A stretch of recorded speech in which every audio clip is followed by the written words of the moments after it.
Kuatlah maknanya. Itu tujuannya. Kemudian banyak pula ni orang panggil termasuk dalam mustakhraj ini, banyak pula kitab-kitabnya. Seterusnya termasuk dalam kitab-kitab hadis juga, jenis-jenis kitab hadis juga orang panggil ilal. Kitab ilal. Ilal ni lagu mana? Ilal ni maknanya dia ada dua bahagian pula. Ilal dalam matan hadis. Ilal ni dia menyatakan ilat ataupun penyakit ataupun kecacatan, kecederaan, kekurangan tidak sesuai. Tidak sesuai dengan siapa? Dengan Nabi SAW. Tidak sesuai. Dia nampak. Dia nampak tu. Dia pun sebut kita suku pun. Sebab apa? Kalau ada ilat ni dalam matan, katakanlah dalam matan ni makna isi hadis itulah Nabi SAW sebut sebagai kata-kata dia. Misalnya ada kecacatan situ, walaupun sanak dia ni, perawi-perawi dia ni molek belakang kan, molek pun tidak sahih hadis tu, tak sahih. Itu ilat orang panggil, tidak sahih.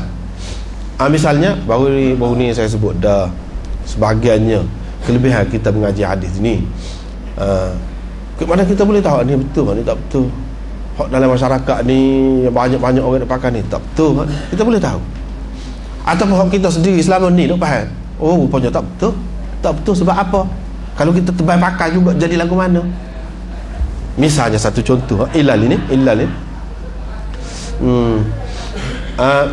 Ada dalam hadis disebutkan, dalam Bukhari, dalam Muslim ada, dalam kitab-kitab lain ada juga. Dia kata laula Hawa lam takhun laula Hawa lam takhun imra'atun, atau lam takhun nisa'un zawjah. Kalau tidak kerana ada Hawa, nescaya isteri tidak berkhianat kepada suaminya. Kalau tidak ada Bani Israel, lam yukhnas al-lahm, tentu daging ini tidak tidak jadi busuk. Apa makna? Kita kata kalaulah tidak kerana Bani Israel, daging tentu tak jadi busuk. Jadi apa makna? Maknanya sebelum pada ni, boleh jadilah kita fikir dah, sebelum pada ni daging ni kalau tidak buat dalam peti sejuk pun tak busuk lah, tak rusak, gitu kah? Tapi selepas Bani Israel ni buat macam-macam angkara dia, benda pelik-pelik, dia bunuh Nabi, dia macam-macam, dia fitnah Nabi, jadi busuk lepas pada tu daging, gitu kah? Tak betul, tak betul, bukan gitu maksud dianya. Tapi hak ni kita tidak nak bincang lagi, tak apa lagi hak ni. Maksud dianya orang Bani Israel lah mula-mula hak daging ni dia tidak bagi, kalau misalnya kurban kau gapo kau, dia tidak bagi kau orang duduk simpan untuk nak makan sendiri sampai busuk, gitu maksudnya. Tapi hak tu tak apa, semua faham lagu tu. Hak bahagian yang kedua ni, kalaulah tidak kerana ada Hawa, nescaya orang perempuan isteri tidak khianat kepada suaminya. Apa makna? Sehingga kita tengok dalam setengah-setengah kitab tu dia kata ginilah maksudnya. Sebab Hawa itulah yang jadi khianatnya dulu kepada Adam dulu. Mula-mula Adam tak makan khuldi tu. Hawa itulah dia pujuknya. Syaitan pergi pedaya dia. Dia pun pujuk Adam. Khianat lah tu orang panggil tu. Jadi khianat tu ada dalam darah daging ibu ni. Hawa ni. Kemudian ada cucu dia pun, hak mana perempuan tu lagu tu lah khianat kepada suaminya. Itu tafsiran ulama-ulama tu. Tapi nak cerita sebab apa? Sebab dia tidak tekan pada ilal, tak tahu ilal. Itu akibat. Sedangkan dalam setengah-setengah kita, dalam setengah-setengah tempat tu, laula Hawa lam tahnu untha ataupun imra'atun zawjah. Kalau tidak kerana Hawa, kalau tidak kerana adanya Hawa, nescaya perempuan tidak rindu kepada suaminya. Beza tu. Tidak rindu kepada suaminya. Sebab ada Hawa je lah, dia berkait dengan daging darah juga. Ni pun keturunan lah orang perempuan. Hawa tu kan bila dia terpisah dengan Adam, dia rindu, sedih dia, masing-masing nak cari, nak cari. Adam pun cari Hawa, Hawa pun cari Adam. Tapi Hawa ni lebih-lebih lagi. Hawa ni lebih-lebih lagi. Jadi mari rindu orang kemudian ni, orang perempuan ni kan. Kalau orang lelaki kan, bini dia mati, mudah nak nikah kan. Mudah nak nikah. Tak mati lagi pun nikah kan. Mudah. Tapi kalau orang perempuan tidak. Ramai kita tengok orang perempuan. Walaupun ada juga yang menikah, tapi nak kira dari segi nisbah dia tu tidak seramai lelaki. Orang perempuan ramai. Suami dia mati, dia tak menikah. Padahal dia boleh lagi nak. Tidak putus hek lagi lah kita kata. Kalau nak menikah pun boleh. Tak. Sampai ke akhir hayat. Dia tidak curang. Orang perempuan kalau suami sakit, ketika sakit duduk setia lah, duduk cara ke suaminya. Ini benda kita tengok kenyataan. Tapi orang lelaki ada lagu tu jaga-jaga. Jaga-jaga.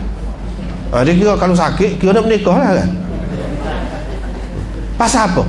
Inilah kenyataan yang dalam hadis tu sebut. Hak mana lebih sesuai? Kita kira.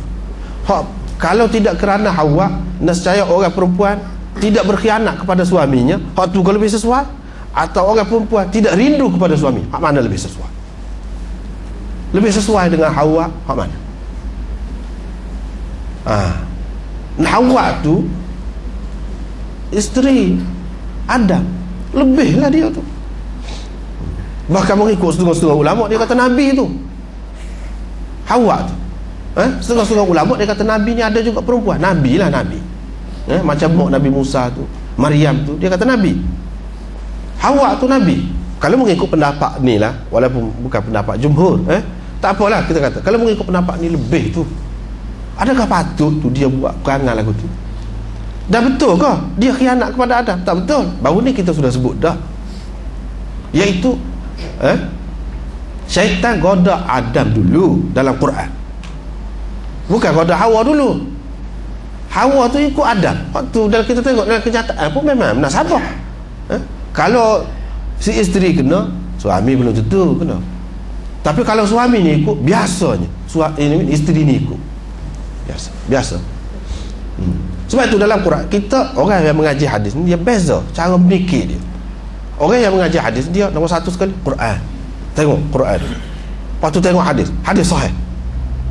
Gitu. Bukan cerita-cerita ikut orang cerita tak sahih aku tu. Itu kaedah orang mengaji hadis. Iaitu dalam Quran sebut fawaswasa ilaihi syaitan. Qala ya Adamu. Syaitan dia goda ilaihi, dia waswasah, timbulkan bisikan halus dalam hati Adam. Ilaihi, dia kata kepadanya, kepada Adam. Dia kata ya Adam, wahai Adam, hal adulluka ala syajaratil khuld wa mulkin la yabla. Maukah aku tunjukkan kepada kamu pokok khuld dan kerajaan yang tidak akan binasa? Nakkah? Dia kata kepada Adam, dia bukan dalam Quran kata ya Hawa, dah jelas dalam Quran itu. Jadi maknanya orang yang dia kata Hawa ni khianat, salah satu sandarannya dia kata Hawa tu lah yang goda Adam. Mana betulnya hak tu? Asas dia tu pun tak betul dah. Bercanggah dengan Quran dah. Kalau kita kata apa ni goda Hawa dulu. Sebab dalam Quran kata dia goda Adam, bukan goda Hawa. Jelas tu. Jadi hak tadi, hak lebih sesuai hak mana kehidupan Nabi dengan isteri dia ni. Rindu tu sesuai. Khianat ni tak sesuai. Khianat ni. Jadi kemudian kita tengok dalam kenyataan, isteri saja kau khianat? Tidak. Suami berapa banyak suami yang khianat kepada isteri. Bahkan khianat dia tu kadang-kadang lebih besar lagi, lebih dahsyat lagi.